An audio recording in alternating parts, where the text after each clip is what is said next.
Lou, hey there. So many of these worship songs that we sing, I feel like we go through the motions and we sing them, and sometimes we raise our hands, and sometimes we close our eyes and connect with Jesus. But my goodness, that song, I'm no longer a slave to fear. I'm a child of God. I don't know if I could say that a lot of times in my life. There's times when I am totally enslaved by fear.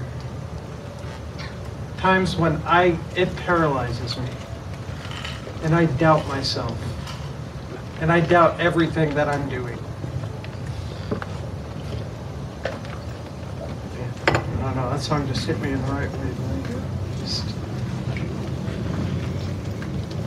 But guys, we are children of God. It's so exciting to think that the one who created all of this chose us for his family. And we don't have to be afraid anymore. We don't have to be afraid of anything. I know when I very first started working here, it was 2.5, 3 years, something like that. We were in a series called The Forgotten God. We were going through a book by Francis Chan. Now, Francis Chan is a very, very well-known, he started off as a pastor of a church that got ginormous, and just felt God calling him out of being a pastor. And it was a pretty bold move because the church was going really, really well, and he was making a good living, and he has about 180 kids, and it was a bold move to just say, God's calling me out of this, and I don't know what he's calling me into. And he felt God calling him to go speak. So he started speaking. And God has blessed his ministry because, boy, this guy will hit you between the eyes. He says stuff that it's just like God is speaking directly through him. And so we were in this series, Forgotten God. And for those of you that are new, Jeff is our youth pastor. He's the guy who's kind of runs the youth group, and my title is Detour Groups Coordinator. So Detour Groups are our small groups that we have here, and my job is to write all the questions to make sure Detour Groups are not a big bummer for when you guys go into that room and start talking to each other. So the first thing we were doing was Forgotten God. Now I would be thrilled because Forgotten God is a book, and along with the book comes a workbook. What's in a workbook? Questions. All I would have to do is go this question, this question, this question, write them down, and then there's your Detour Group questions. So now I'd be thrilled. Then I was like, we have questions. What am I going to do? And Jeff said, well, these are written more for adults. We need to just make sure they work for junior high and high school age. So I took that as, take the questions that are in the workbook, first read the chapter, then take the questions that are in there and modify them. Modify them so junior hires and high schoolers would understand them, would relate to them, and would thrive in their Detour group. So I had this image of, excuse me, of the most amazing Detour group ever. You guys have been doing Detour groups long before I got here, but I have this vision of wow, Tim is here. Things are different. This is an amazing Detour group. So I sat down, got the old knuckles cracked, sat at my computer, took the first question, rewrote it, deleted it, rewrote the question, deleted it. I must have done that 8 times for each question. And I spent an entire 8-hour day rewriting all of these questions. And I I got done and I read my questions and I went, these are worse than before I started. So I took my computer. Jeff was in the garage getting ready for something, and I walked up and I go, here's my questions. They're worse than when I started, but check them out. And now I grew up as working as a mechanic for quite a while. And if any of you guys have been in a shop, which hopefully none of you have been, it is a brutal place. If you make a mistake in a shop, you're guaranteed at least a week of getting beaten up. Not physically, but like you will be made fun of relentlessly. I worked with this guy that was insanely brutal with his put downs, and I got insanely brutal back. And so when I came to Jeff and I said, I thought I spent 8 hours modifying these questions. They're horrible.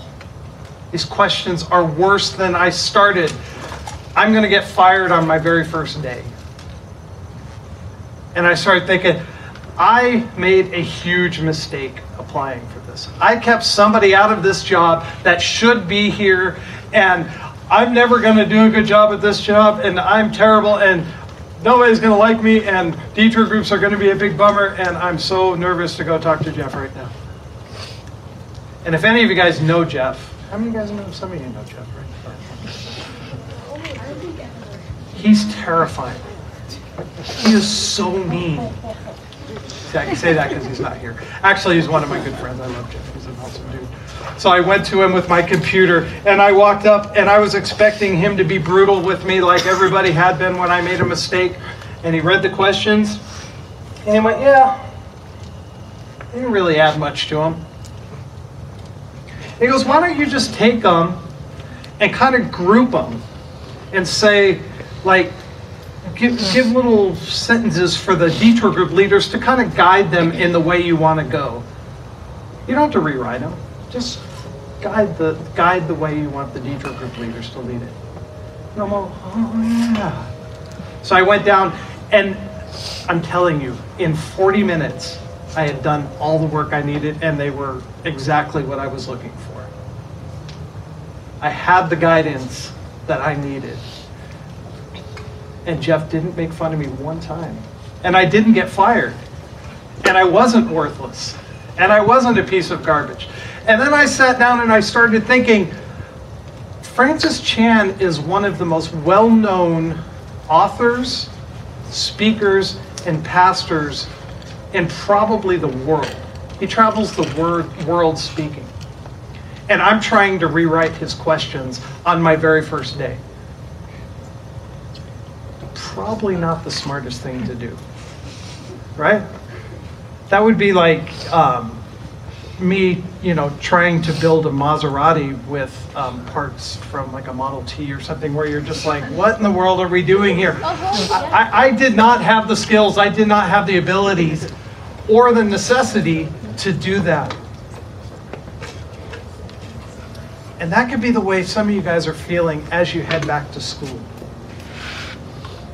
There's times when I remember heading back to school and thinking, oh, I am not smart. I am not a good-looking dude. People are going to make fun of me, or I just don't fit in at school. School is not really my thing. I don't want to spend another year there trying to pretend like I'm part of things and trying to laugh and be fake and not enjoy myself for the entire year. I have friends, sure I have friends, but my friends really don't want me as part of their group. They let me hang out with them, and they kind of think that, like, he's all right, but he's not really the dude that we want to be hanging out with. And I would compare myself to everybody. That dude has more money. That dude got the girl that I liked. That dude dresses better than me. all these things would weigh on me. And some of you guys might be feeling that right now. As you're going back to school, you're like, I just wish I didn't have to do this. That alarm clock goes off at 6 o'clock, and you're like, I just want to stay in bed. I don't want to be part of this.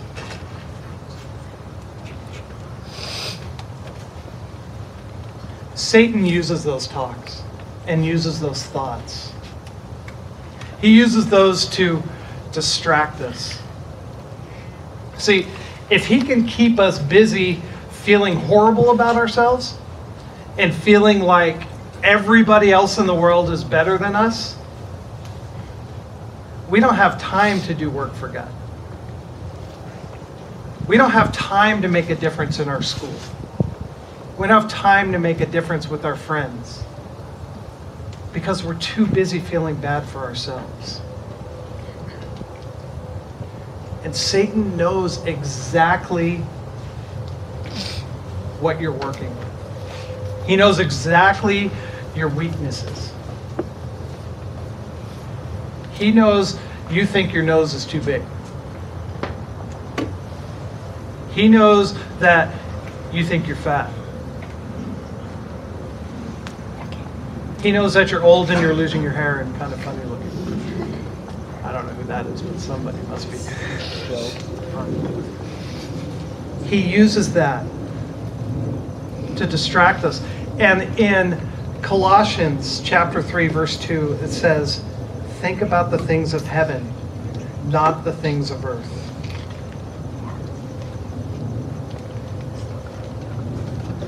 Guys, if we were able to keep our minds focused on God, we were able to take our minds and turn them from the distractions that we're having at school and in life, and keep our minds in the things of heaven, meaning keep our minds on God and what his purpose is for us, we would get this glimpse of what God is like. And we get this glimpse of how God views us. We would be able to understand that song, I'm no longer a slave to fear. I'm a child of God.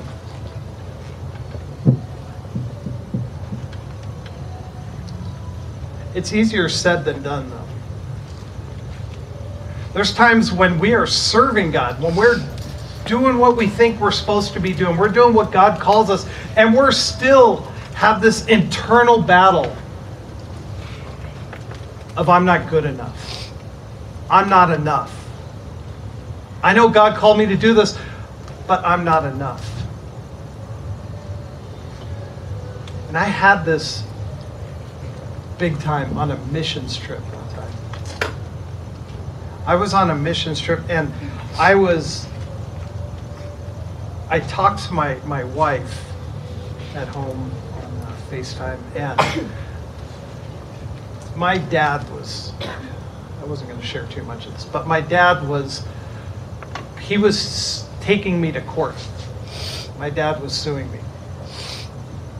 And if you've ever been sued, probably not, when you get sued, this dude or woman or somebody comes to your door at ungodly early hours, beats on your door, and hands you a piece of paper and says, you've been served. I don't know if you've ever seen that in the movies or something like that, but that actually happens. They come, they beat on your door, and they have to hand it to you. So I was out of the country on a missions trip. The guy comes to the door at like 6:30. And my wife does not enjoy being woken up. She is not a fan of it at all. She does not like being woken up by her children. She does not like being woken up by her husband. She does not like being woken up by her dog, anything. She is not a pleasant person if you wake her up, let's say. So he comes beating on the door at like 6:30 in the morning, and she answers it. Is Tim Longo here? No, he's out of the country. Guy turns around and leaves. Fortunately, she can go back to sleep. So she goes back to sleep. I talk to her that night, and I tell her, or she tells me, this guy came to the door to serve you papers for when your dad's gonna sue you. And I'm like, oh, I'm so sorry. I am so sorry. I'm like thousands of miles away. I can't do anything about it. I'm sure the guy thinks you're lying. He thinks I'm laying in bed somewhere at the house. I'm so sorry. And my wife is just about the most amazing person you ever met. She was just like, I got it. It's okay. We're a team. It's fine. I'm good with it. I was like, okay. So 6:30 the next morning.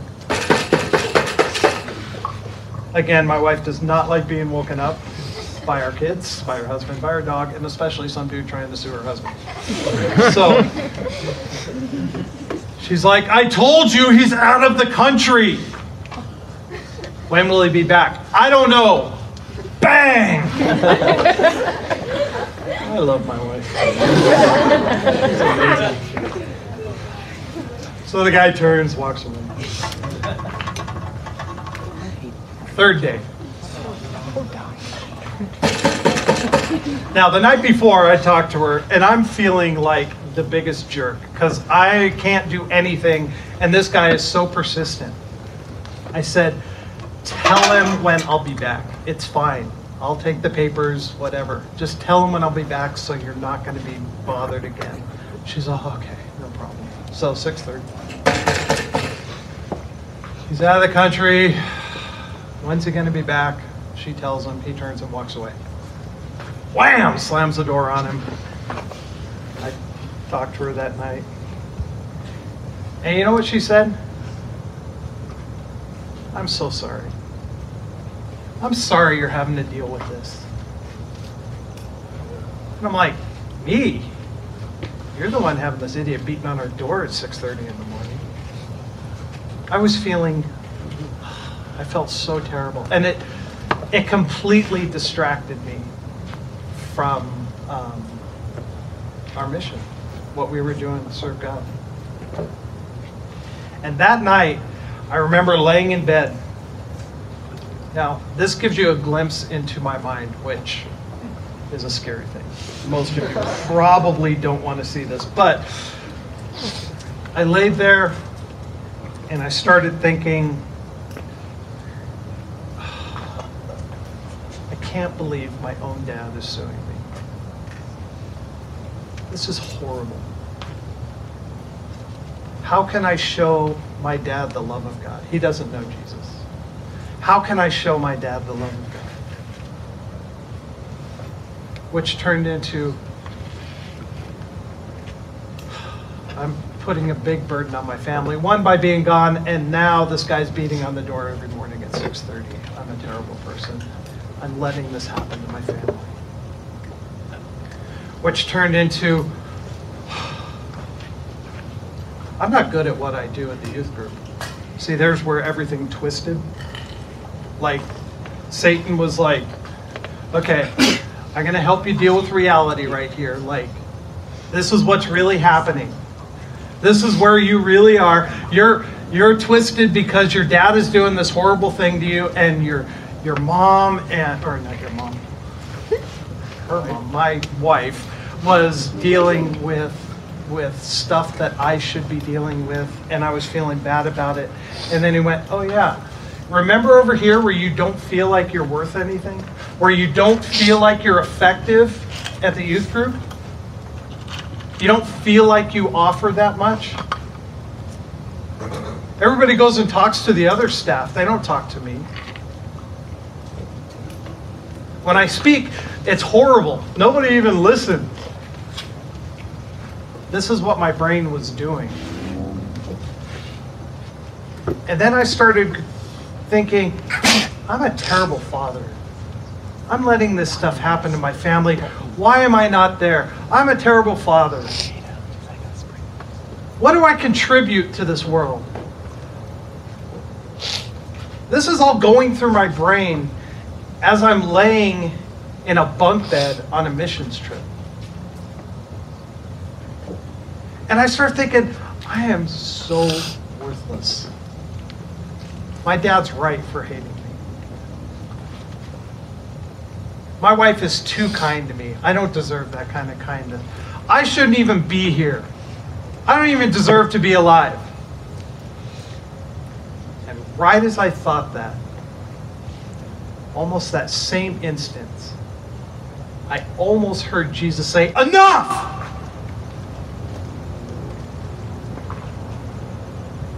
Stop it. It's not true. And what would any 50-year-old guy do? Lay there and cry. Right? Big tough guy. I just laid there and I tried to cry quietly because I didn't want to wake anybody up, because I've already woken enough people up with beats on the doors at 6:30. So I laid there quietly and cried and cried and cried.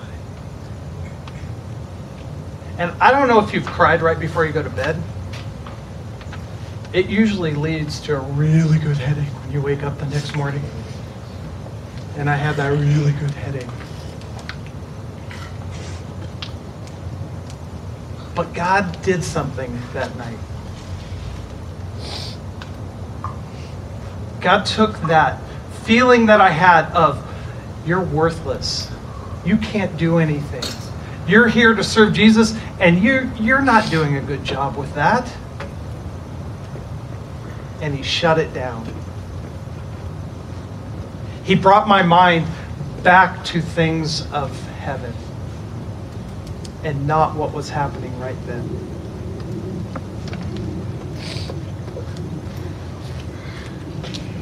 It was an amazing, amazing thing. We call those spiritual attacks.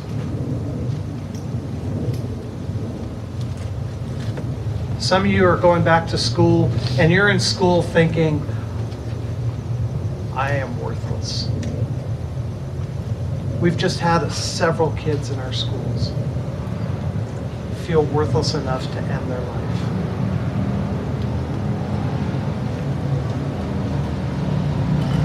Satan absolutely delights in that. He absolutely triggers on those things that you feel define you. And I'm here to tell you, it does not define you at all.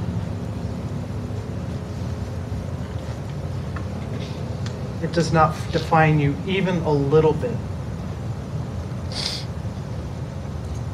2 Corinthians 3:5 says, it is not that we think we are qualified to do anything on our own. Our qualification comes from God. Now, there's a couple ways I can read this verse. When I first read it, I can see, God doesn't even think I can do anything right. Right? It is not that we think we're qualified to do anything on our own. So clearly I can't do anything on my own. Our qualification comes from God. Well, sort of. Or, what it's really saying, the mighty creator of the universe loves you so much that he has chosen you to give his guidance and strength to. Guys, the God in heaven, the one that created all of us, created the earth, created everything, loves you so much that he takes that burden off your shoulders. We're not qualified to do things on our own. We weren't designed to do things on our own. God designed us to rely on him. God designed us to have him as our guide. It'd be kind of like if you had a computer and the creator of that computer, like the Steve Jobs or whatever created your Apple, created your phone, was the one who was kind of helping you learn that computer and show you all the F2s and F5s and Control-Alt-Deletes and all that stuff. Guys, God created you.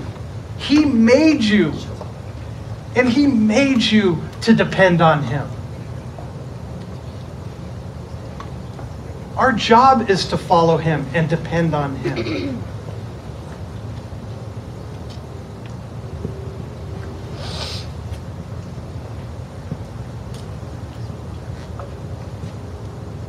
Jesus has made you perfect and complete.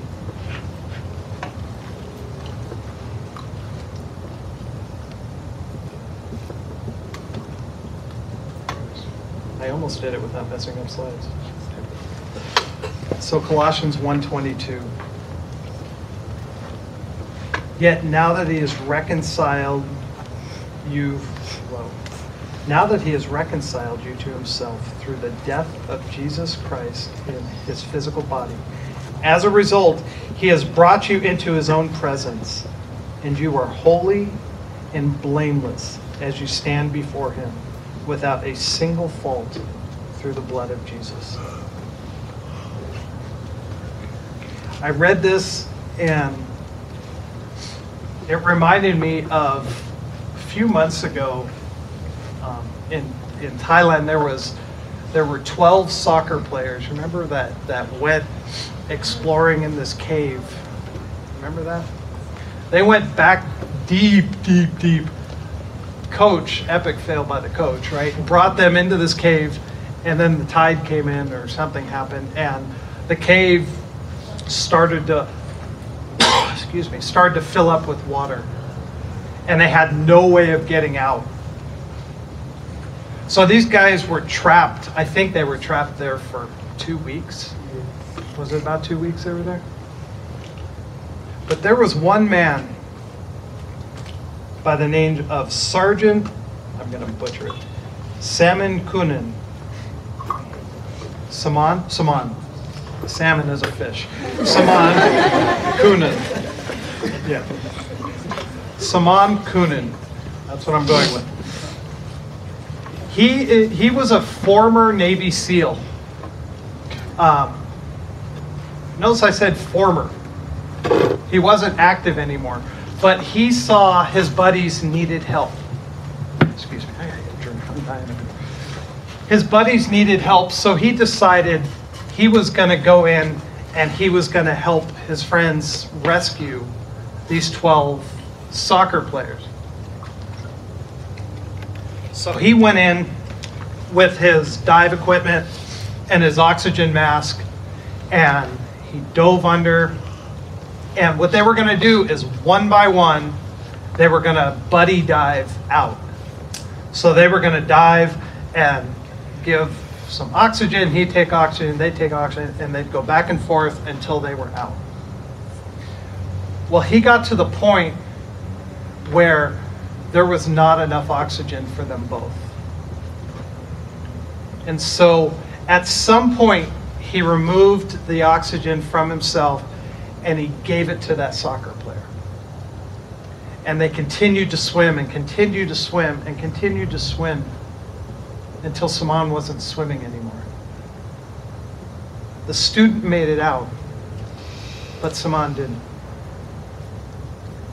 He died saving that kid. That kid had so much value and so much worth to him that he decided it was worth giving his life.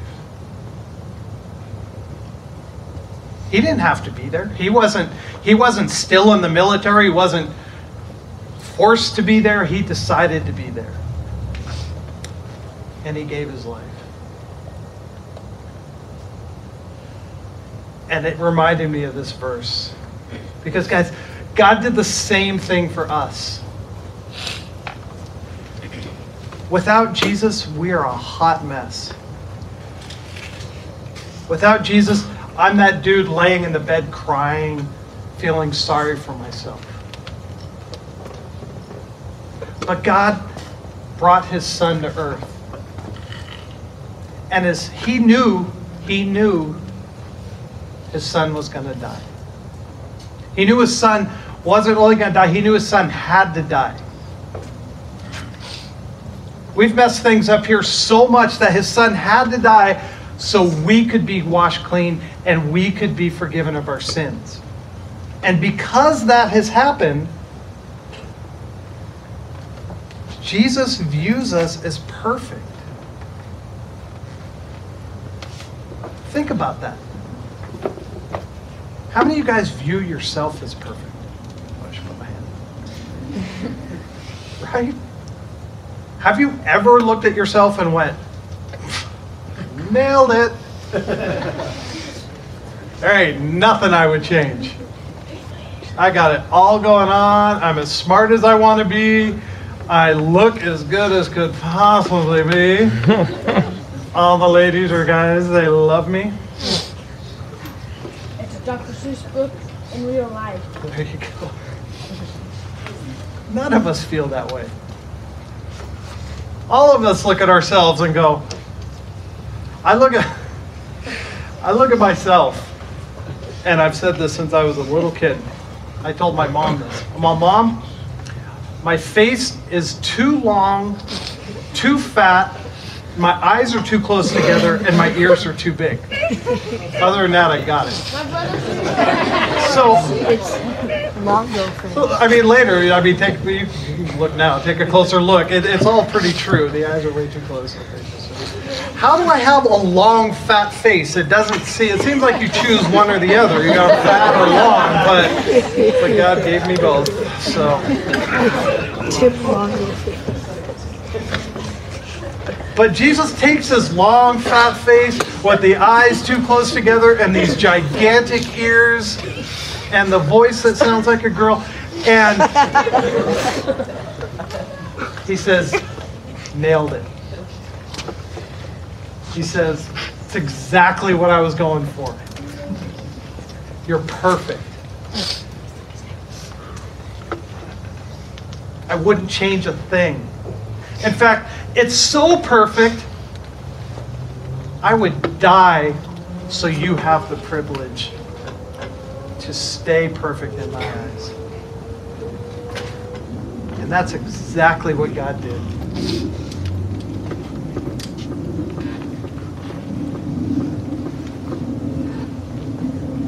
We all have areas in our life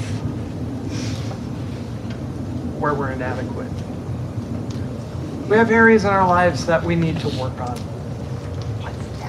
For some of us, it's how we feel about ourselves.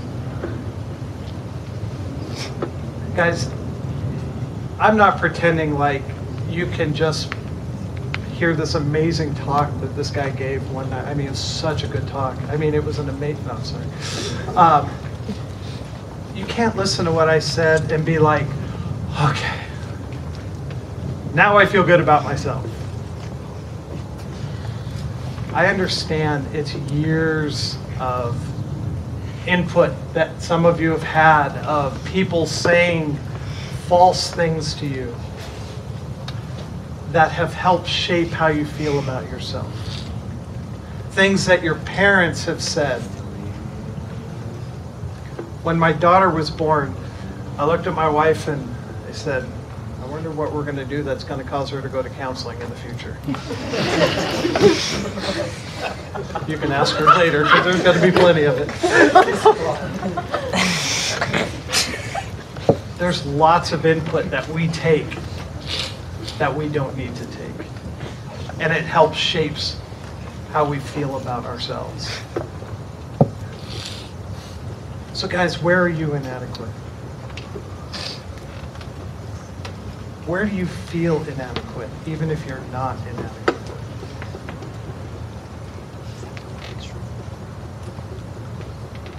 And what can you do to release those inadequacies to God?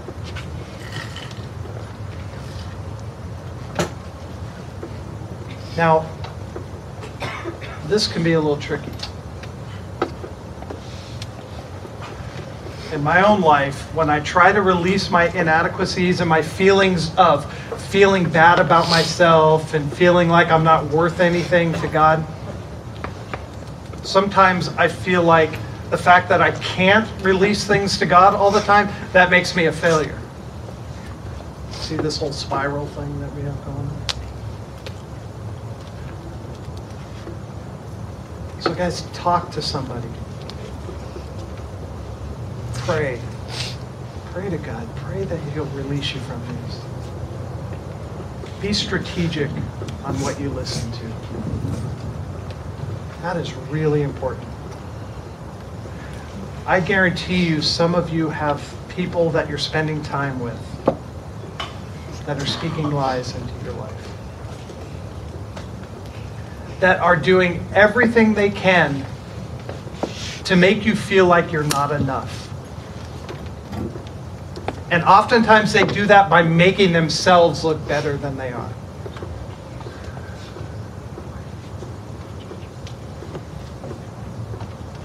We can't let those people feed how we feel about ourselves. If there's people that you're spending time with that are not giving you life, not bringing you life, be strategic on how much time you spend with them. If there are people that are in your life that are speaking truth to you and make you feel like God loves me, listen to that. Spend some time with those people.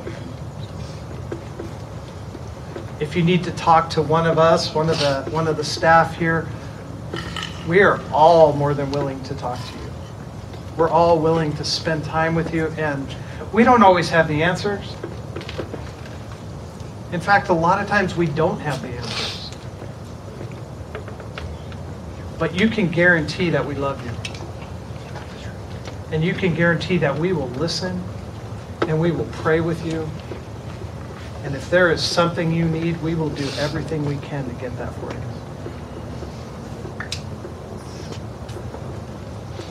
Guys, God sees you as perfect. God sees you as clean and blameless.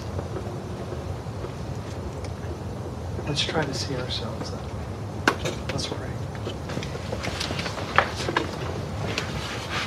Jesus, we don't deserve the love you give us, but man, I am thankful we get it.